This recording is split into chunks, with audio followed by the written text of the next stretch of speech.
Hey everyone, welcome to today's Explainer. We're jumping right in today because we are looking at a farming revolution that's rapidly catching fire around the world.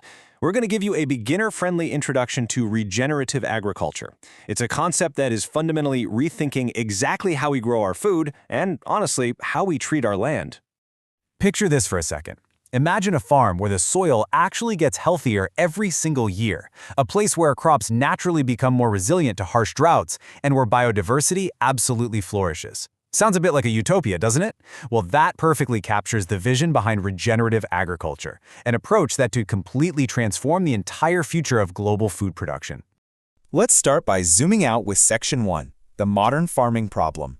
Look, over the last century, modern farming techniques have done an incredible job of feeding billions of people. But, that success definitely came with a heavy price tag. Our heavy reliance on frequent tillage, pumping the ground with synthetic chemicals, planting endless single-crop monocultures, and overgrazing, it's taking a severe toll on the earth. Add in the growing pressures of climate change and skyrocketing food demand, and we are looking at a massive bottleneck. The bottom line? Because of all these intense practices, the dirt beneath our feet is losing vital organic matter. It's become highly prone to erosion, and it literally just can't hold water the way it used to. This gradual degradation leaves our agricultural systems incredibly vulnerable to extreme weather and causes a huge drop in biodiversity. Which brings us to Section 2. What exactly is regenerative agriculture? So the word regenerative itself literally means to restore, renew, or revitalize the land. We aren't just talking about sustaining what's already there. We want to make it better. Unlike standard farming practices, this is an approach actively designed to improve the entire ecosystem. It treats soil not just as some static, lifeless medium, but as a living, breathing ecosystem all on its own. This requires a massive paradigm shift, guys. Think about it. Conventional farming has historically been all about crop yields, basically extracting resources from the earth as efficiently as possible. Regenerative agriculture totally flips that script. The focus shifts to whole ecosystem health and revitalizing the land. We're moving away from merely extracting and moving toward actively restoring the interconnected ecosystem of soil, water, plants, animals, and people. There is a really simple, powerful truth driving this whole movement. Healthy soil creates healthy plants, healthy ecosystems, and ultimately, healthier food systems. By nurturing the tiny microorganisms, fungi, and insects down in the ground, this idea highlights how absolutely everything builds upwards from the soil. Now let's get into the how with Section 3, the 5 core principles. Okay, so how are farmers actually doing this in the real world?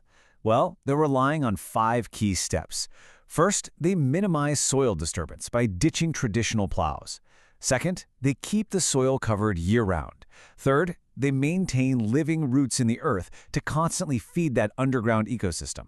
Fourth, they dramatically increase biodiversity by mixing crop species. And finally, they thoughtfully integrate livestock, using rotational grazing that actually mimics natural wild grazing patterns to recycle nutrients back into the earth. I really love this analogy from our source material. It's basically giving the soil a protective blanket. By simply covering up with cover crops or mulches, farmers are literally shielding that delicate microbiome from wind erosion, baking heat, and severe moisture loss. Moving right along to Section 4, benefits beyond the climate. Now, you might be wondering, why is everyone from scientists to politicians talking about this right now? Well, a massive driver here is climate change. Through photosynthesis, plants capture atmospheric carbon dioxide, and they actually transfer that organic carbon directly into the soil through their roots. As that soil organic matter increases, these regenerative farms essentially act as massive carbon storage sinks. It's an incredibly important tool for reducing agricultural emissions. But honestly, the perks go way beyond just carbon storage.